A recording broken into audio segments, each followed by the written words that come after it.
Ici, au tout début, il n'y a rien. Seul existe ce paysage immobile que rythment les saisons et le grondement sourd de deux rivières qui se rejoignent au pied de l'éperon rocheux. Moutonnements herbeux, pâtures, étangs. Des hommes sans doute vivent là, mais leur empreinte est si légère que le paysage n'en a pas conservé la trace. L'histoire appartient au reste du monde. Sur le promontoire défendu naturellement par la Sèvre et la Crume, on suppose une occupation du site dès le 5e siècle par une tribu de Téphales, des barbares enrôlés dans l'armée romaine. De leurs fragiles maisons de torchis et de paille, dressées au centre d'une palissade en bois protégée par une levée de terre, il ne reste rien. Rien, sinon sans doute le nom des habitants de Tiffauges, les Téphaliens. À la fin du XIe siècle, les puissants vicomtes de Thouars, seigneurs de Tiffauges, affirment de manière visible leur pouvoir. Ils construisent un premier château qui domine un territoire stratégique aux confins de la Bretagne, de l'Anjou et du Poitou. Il pouvait s'agir alors d'une simple tour de bois sur une motte en terre entourée de palissades. Elle était érigée là pour surveiller et contrôler les axes de circulation. Au sud-est du promontoire, l'église Saint-Vincent existait avant même la construction du château à motte.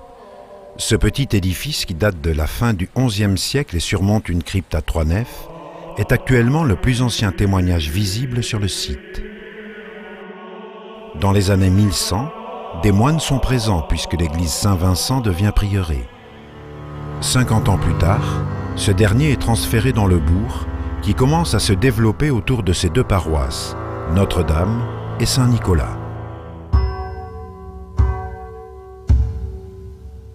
C'est au milieu du XIIe siècle, en même temps qu'il ajoute un clocher à la chapelle, que le vicomte de Thouars entreprend un chantier gigantesque. Dans un paysage désormais aménagé et exploité par l'homme, avec ses étangs et ses pêcheries, il construit une vaste enceinte de pierre, jalonnée de tourelles, englobant tout l'éperon rocheux. Pour verrouiller le site, il implante au nord une porte fortifiée, la porte Bayeresse.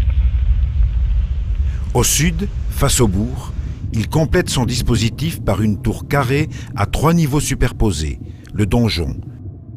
Cette tour maîtresse, adossée à sa porterie, est le dernier retranchement du seigneur en cas d'attaque, uniquement accessible par le premier étage, en suivant un cheminement complexe au niveau de la herse et de l'assommoir surmontant l'entrée.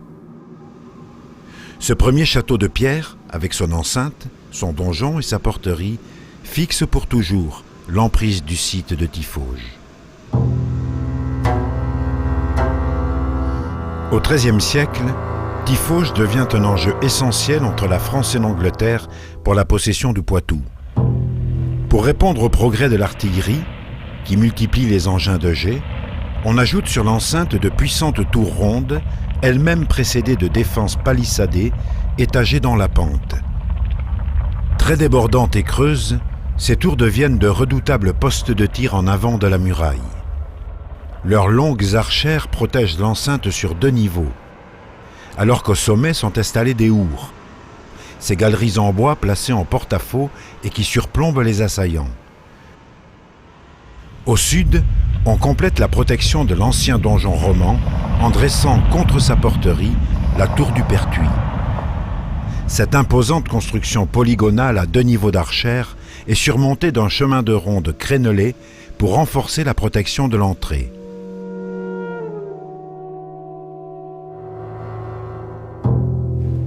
Au début du XVe siècle, Gilles de Rais est l'un des princes les plus puissants du royaume. Sa fortune immense et son ambition démesurée le poussent à entreprendre à Tiffauges un double programme de travaux, militaires et résidentiels. Au cœur de l'enceinte, Gilles veut un véritable palais doté d'une salle de réception monumentale pour accueillir sa suite.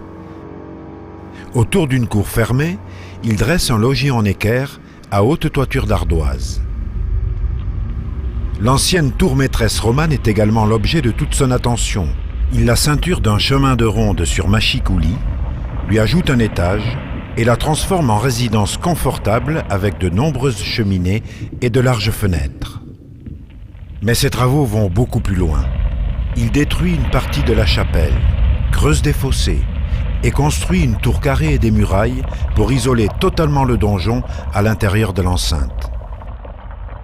Vers le bourg, le creusement d'un grand fossé lui permet de tirer les matériaux nécessaires à des travaux titanesques. Gilles fait reprendre la muraille sud avec des tours à archères canonnières adaptées à l'artillerie nouvelle. Il surélève aussi la porterie, qu'il complète par la création d'un ouvrage avancé à pont-levis. Le château est désormais totalement isolé du village. Au début du XVIe siècle, Louis de Vendôme, vidame de Chartres, complète l'accès principal du château par un boulevard d'artillerie qui forme un véritable sas d'entrée. À l'opposé, sur le point le plus avancé de l'enceinte nord, il fait construire au-dessus de la Crume 2 tours de défense face à la Bretagne. La tour ronde et l'énorme tour du Vidame, avec sa ceinture de machicoulis, sont liées par un passage voûté avec canonnière.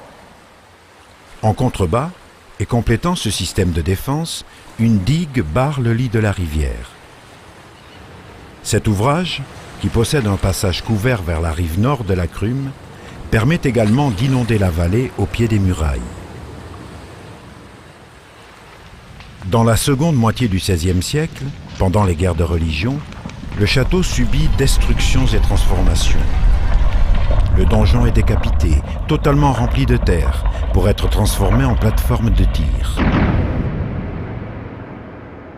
Après son démantèlement, ordonné par Richelieu en 1626, Tiffauges sombre dans l'oubli. Les ruines du château disparaissent peu à peu sous les ronces. Il faut attendre le XXe siècle pour que les restaurations remettent enfin en pleine lumière l'œuvre de Louis de Vendôme, de Gilles de Rais et des vicomtes de Thouars. Ces hommes ont marqué le site à jamais. Leur empreinte est si forte, leurs traces si présentes, qu'il suffit de les suivre pour en faire ressurgir la mémoire des pierres.